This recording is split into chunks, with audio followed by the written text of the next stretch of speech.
Hey guys, it's Dewey. I'm joined once again with Tom. Hello, everyone. And as you see, we have some Guild Wars 2 PvP action for you. This isn't the World v World stuff. This is the 5v5, kind of smaller PvP. So. Yeah. So, all right. So we're watching your gameplay, Dewey. Here, you're just wandering around doing nothing because you're terrible. What is this game type, and why are you so bad at it? This game type is kind of a capture-control game type. You go to the different points, capture those points, and the more of those points, I say points a lot here, that you have, you garner more points to win the game. So that's what this is kind of playing as. I haven't done anything quite yet, so I don't know if you can quite say I'm terrible as of yet. I think it's pretty clear. I am playing a thief, a double pistol thief and a sword and dagger thief, so those two, you get two different weapon sets in these matches, and that is what I will be using. So look for that. It's kind of the combination that I like the most for a kind of escapey kind of build. It doesn't deal the most damage of all the thief's things, but it does very good for if you want to get away from things. So. Sure. So is that kind of the idea? Like, so I know that you can equip shields in Guild Wars 2, and you didn't do that. Can a shield? Can a thief equip a shield? Thieves cannot equip shields. They have the pistol on their main hand and offhand. They have the sword, in which they can equip on the main hand. Dagger, main or offhand. Let's see what else they got. They have a short bow, which is a two-handed weapon, and I'm trying to think what else. I think that's it. But you can combine those in different ways, obviously, to get the different skills. Okay, so you're really limited to just escaping for defense, as you're doing right now. Actually, you just fell incredibly low, and then you were just like, "I'm invisible, lol." Yeah, that's kind of the strength of the thief, is the blinking, the teleporting to the enemies, and then also just going invisible in order to escape or jump on your enemies if you want to. I've found that for people just kind of starting off, it's easiest to go kind of the long range. That's just easier to use, whereas the short range, like the melee, is a little bit more difficult to grasp and takes a lot more practice to kind of master. So. Right. So, yeah, from what I've seen in Guild Wars 2, it's really effective to switch weapons for the situation simply because your cooldowns refresh, right? Like, you've got a second set of abilities that are all free to use immediately when you switch weapons, right? Yep, and there is a short cooldown for switching the weapons, but most of the time that cooldown is enough for, your other skills to be, they'll still be on cooldown, so when you switch weapons, you'll be able to use those skills right away. Right. And so we've already established you're terrible at this game, but you've also not died, so these people must be terrible, or the thief is broken. Thief Imba? Thief OP? So this is actually the down state. You have a couple options during down state. You can fight to survive, so you can kind of heal yourself, and if you get to the full heal bar, you'll be revived. You can also attack things, and if you kill something, not just down, but actually kill it, then you will get revived again. And then usually they have some sort of other damage skill, and with the thief they also have something in which you can escape being finished off. So. Cool. Yeah, from other videos that I've seen, it seems like most classes do have something that they can use to escape, or at least, like, knock someone down when they're trying to kill you.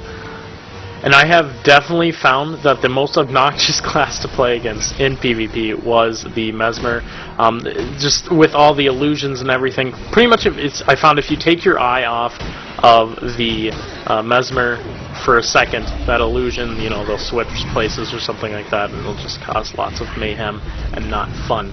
As you see here, I am actually running away, and to the right there you saw one of the neutral camps. It works where if you kill this neutral camp, you get 50 points towards your total. So it's advantageous to find one of these camps, and actually, if you have someone on your team that can solo them, having them go for those right away is a nice thing to have. And there you go, stupid transforming into a bird and not allowing into a Moa bird. Jeez, that lasts a long time. Is that an elite skill? Do you know? I'm not exactly sure, actually, of what skill that is, but it's annoying as shit because it kind of halts that ability to escape as the thief.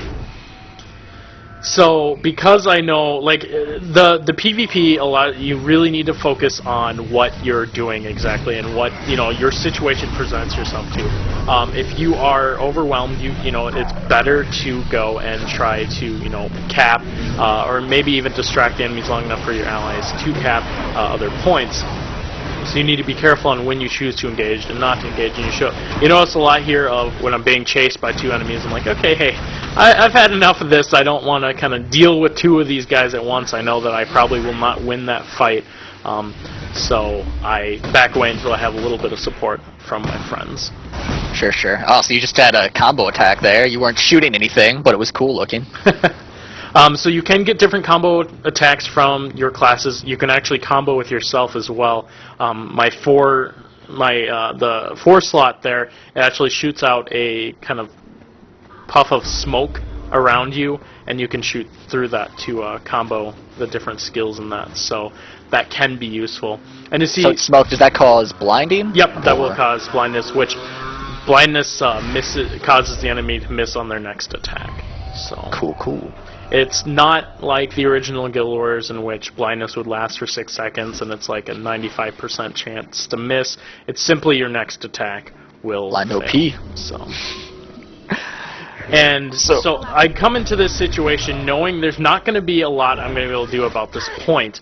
I see 2 of them here, and what I choose to do is in hopes I can distract both of these long enough at this point, and where the rest of my team can kind of go through the other points and continue capping those, winning this game. Sure. So, yeah, you're not actually intending to cap this point ever. You might be able to neutralize it, because that'll happen fairly quickly, right? Yep. But even still, if you just occupy these 2 people, that's 2-to-1 in your team's favor that they can go and cap stuff while you're there. And with the amount of escape skills that I have, it's very easy to run away. Right, and then if they just leave, I mean, they should obviously just keep 1 person there, but are they going to be organized enough to do that? Probably not. They still have 2 here. It definitely, it really depends on the class. I've found that I can 1v1 a lot of classes. The Thieves do have a little bit of burst damage. I'm not quite spec'd to do a lot of burst damage, but I can if need be, and I can generally 1v1 a lot of classes. You'll see in later videos, possibly 1v1ing a Guardian doesn't work out too well for me, but hey, what can I do? I can't be the king of everything. And right. So the enemy, your team killed the neutral monster while you were distracting them at this point, right? So now you've got a buff from that, and then you also got some points. Looked like 50. Yep. Right. Yep, 50 points from the neutral buffs. So definitely something you want to, as this PvP develops, people, generate more strategies and kind of figure out. Yeah, I do a fairly decent job of taking a lot of damage and just running away constantly. The thief has some terrible abilities for chasing and just not very fun. I might have to stop poking fun at you because this is actually pretty good on your part. But I mean, you're clearly a coward. I can still poke fun at you for that. But this is actually very effective in terms of winning a game. Well, it's just I think at one point in time I have almost 4 people on this cap shrine, and then of course I'm like, here, okay, I'll neutralize your point if you guys are just gonna leave me alone. Oh, you almost did. It almost ticked down all the way there. Oh, are you gonna get it here? Oh, not so. Okay, so if you're invisible, no, you don't capture then. Correct. So you know that's if you want to heal, sometimes because the heal on the thief, or at least the one that I choose, is that you go invisible for a short time and then heal a little chunk there. So. Right. And at this point, you can tell we're mostly going to win. We have 471 to 279. And at the beginning of my running around this area, it was quite even.